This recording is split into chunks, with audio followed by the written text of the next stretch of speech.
Oke guys, kembali lagi bersama gue di channel Rumah Girang Official. Kali ini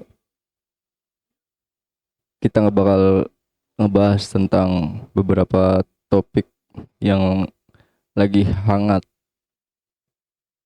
yang lagi hangat diperbincangkan oleh netizen plus 62. Dan eh, untuk lebih lanjutnya kita bakal ngebahas sedikit.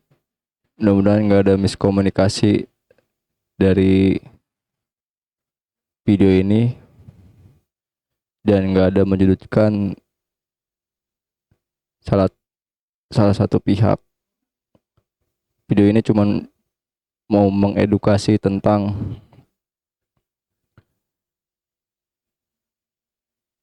topik yang lagi hangat diperbincangkan oleh para netizen plus 62 ini.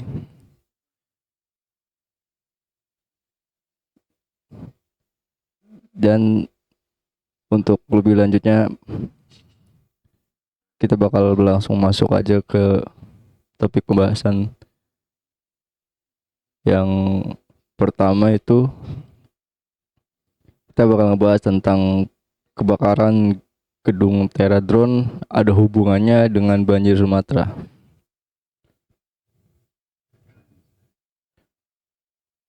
Kita bakal lihat videonya.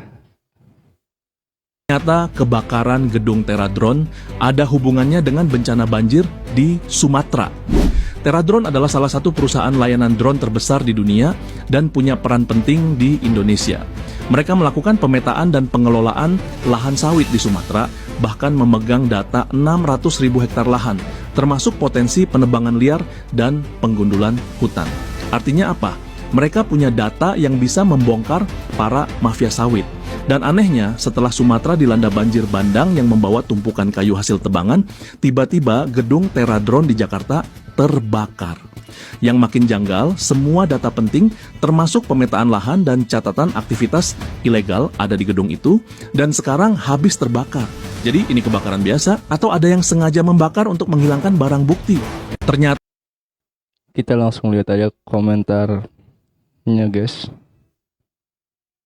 Semoga ada titik terang di komentar dan bukan opini ataupun dugaan isapan jempol. Yang pertama, itu ada komentar dari netizen tuh, di atas Firaun ada pejabat-pejabat kita. Terus yang kedua itu Eli Ramalan Hart Gumai Teradron. Apa itu Ramalan Hart Gumai Teradron? Terus kejam ya pejabat tinggi kita.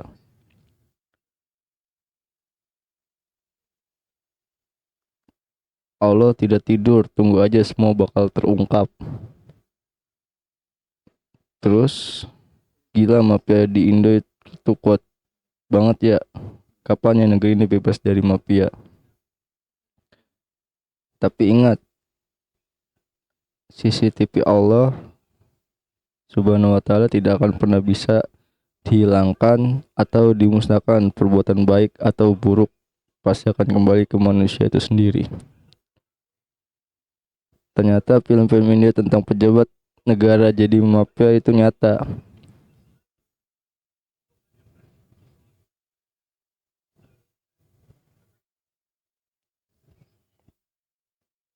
Ya jadi di sini belum ada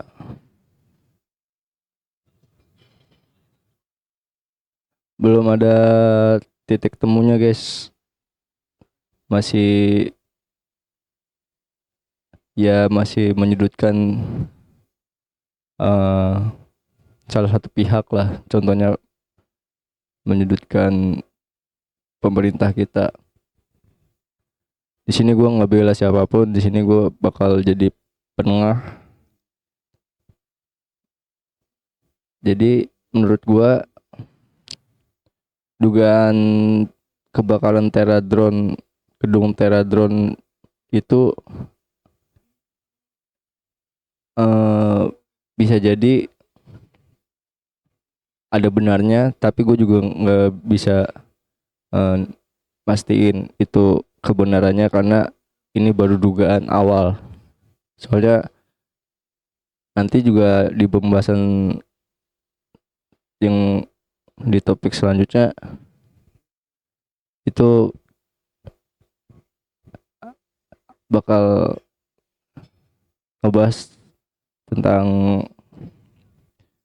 Dirut Teradron itu ditangkap oleh Polres Metro Jakarta Pusat. Nah, untuk lebih detailnya langsung kita tonton aja guys. Tapi udah nggak bisa lagi, orang mau gini-gini Pak juga. Bukan, surat yang saya terima itu kan besok jam 10. Ya, jadi gini Pak, proses hukum juga tetap berlanjut. Kita juga cari alat bukti. Harusnya kalau tadi Bapak datang, mungkin Bapak bisa ngasih pembelaan apa kayak gimana. Tapi kita juga dalam perjalanannya kita ketemu alat bukti lagi yang menentukan Bapak sudah cukup menentukan Bapak sebagai tersangka. Jadi kita Tanpa informasi dari saya, maksudnya gitu. tanpa ada keterangan dari Bapak, ya sudah ditemukan alat bukti yang menentukan Bapak sebagai tersangka. Jadi kita dengarkan dan kita timbulkan surat perintah penangkapan atas nama Bapak sekarang. Dan juga ini surat perintah penggeledahannya Pak. Dan juga ini surat perintah penyitaannya.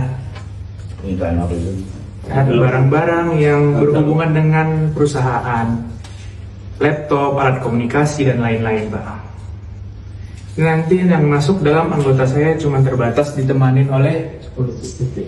Nah, ini anggota saya kita harus ambil. Kita lihat komentarnya guys.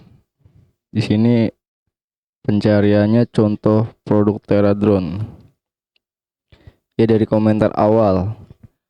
Gak ngerti kenapa dia bisa jadi tersangka. Coba jelasin yang mengerti kasus ini. Terus Menteri Kehutanan kapan ditangkap? Kalau kasus korupsi agak lama ya. Nanya aja sih. Menteri Kehutanan kagak ditahan. Dirut perusahaan kayu yang Aceh gimana ya? Terus pemerintah boleh nggak ditangkap karena lalai mengurus negara? Gila nih negara, gak punya arah hukum, ganti presiden pun masih sama. Kalau begitu Menhub juga salah karena hutannya longsor.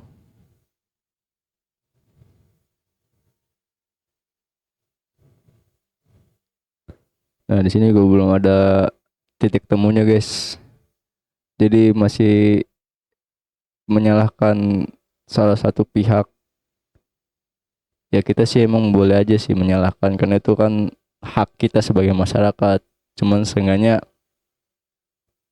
ya kepercayaan kita terhadap pejabat publik itu udah sedikit menghilang gitu guys. Jadi ya no viral no justice zaman sekarang itu. Terus kalaupun udah viral juga ya kebanyakan sih pejabat kita itu bikin video klarifikasi minta maaf terus urusan juga selesai guys. Makanya ya gue juga agak sedikit miris ya sama fakta yang ada di lapangan gitu. Seenggaknya kalau misalkan ada kesalahan itu ya tolong diperbaiki lah. Jangan cuma minta maaf doang. Terus ya pihak-pihak yang terkait juga bertanggung jawab penuh untuk menanggulangi kejadian-kejadian yang ada sekarang ini. Karena kan kita juga bayar pajak untuk para pejabat. Jadi ya hak kita itu untuk mempertanyakan apa itu eh, tanggung jawab tanggung jawab atau tugas para pejabat tersebut. Karena kan kita sebagai masyarakat sipil juga ya masih awam. Jadi yang lebih tahu itu ya cuma pejabat terkait sama para pengusahanya, guys. Nah, terus yang video video topik pembahasan terakhir, gue bakal ngebahas tentang anggota DPR sindir Peri Irwandi. Sekarang ini sok paling-paling di Aceh, di Sumatera dan lain-lain itu, Bu. Orang per orang cuma nyumbang 10 miliar, negara udah triliun-triliunan ke Aceh. Selalu aja Kementerian Kehutanan itu dikuliti dan di macam-macamin lah, Bu. Padahal mereka sudah melakukan banyak hal. Sebagai contohnya lagi, teman-teman polisi juga dari awal juga sudah melaksanakan tindakan-tindakan yang dibutuhkan untuk perbaikan hutan di Sumatera, tetapi tidak pernah juga terdengar secara masif. Jadi kami mohon Ibu fokus nanti ke depan Kementerian Komdiji ini mengerti dan tahu persis isu sensitif nasional dan membantu pemerintah memberitahukan dan mengamplifikasi informasi-informasi itu sehingga nggak kalah viral dibandingkan dengan teman-teman yang sekarang ini sok paling-paling di Aceh, di Sumatera dan lain-lain itu, Bu. Ada orang yang cuma datang sekali seolah-olah paling bekerja di Aceh, padahal negara udah hadir dari awal. Ada orang baru datang, baru bikin satu posko, ngomong pemerintah ndak ada, padahal pemerintah udah bikin ratusan posko di sana. Jadi yang kira-kira yang seperti itu, Bu, mohon jadi atensi dan dikembangkan sama Komdiji untuk menjadi informasi publik yang sehingga publik itu tahu kinerja pemerintah itu sudah ada dan memang sudah hebat. Orang per orang cuma nyumbang 10 miliar, negara udah triliun-triliunan ke Aceh itu, Bu. Jadi yang kayak gitu mohon dijadikan perhatian sehingga ke depan tidak ada lagi informasi yang seolah-olah negara tidak hadir di mana-mana. Padahal negara sudah hadir sejak awal di dalam penanggulangan bencana. Di sini headline-nya diduga sindir Peri Irwandi, DPR sentil donasi 10 miliar. So paling-paling. Nah, kita lihat komentarnya, guys. Endi Patwijaya, akun ini privat. Kita sarunikan yuk. Negara udah pantes nyumbang segitu, aneh. Negara triliunan itu duit dari siapa? Pajak rakyat, bukan. Yang jadi pertanyaan, ente nyumbang apa, bro? Uang pajak udah merasa uang pribadi aja bagi dia. Ente nyumbang ngomong doang, bener nggak? Gue lebih dukung Bang Peri Irwandi. Lucu banget. Masa pejabat membandingkan pergerakan masyarakat sih, malu pak malu. Bedakan rakyat yang sumbang sama pemerintah, beda ya.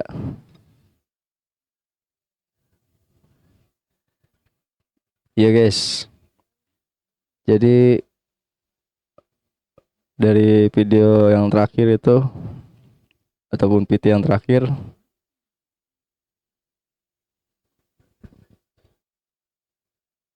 gue sangat menyayangkan guys sama kelakuan dari Bapak DPR RI, yaitu Bapak Endi Patwijaya. Seharusnya sebagai pemangku jabatan, beliau tuh lebih bijak untuk mengucap ataupun memberikan komentar tanpa menyindir atau menghujat gerakan masyarakat sipil seperti kita, contohnya Bang Peri Irwandi. Seharusnya masyarakat itu seharusnya pejabat itu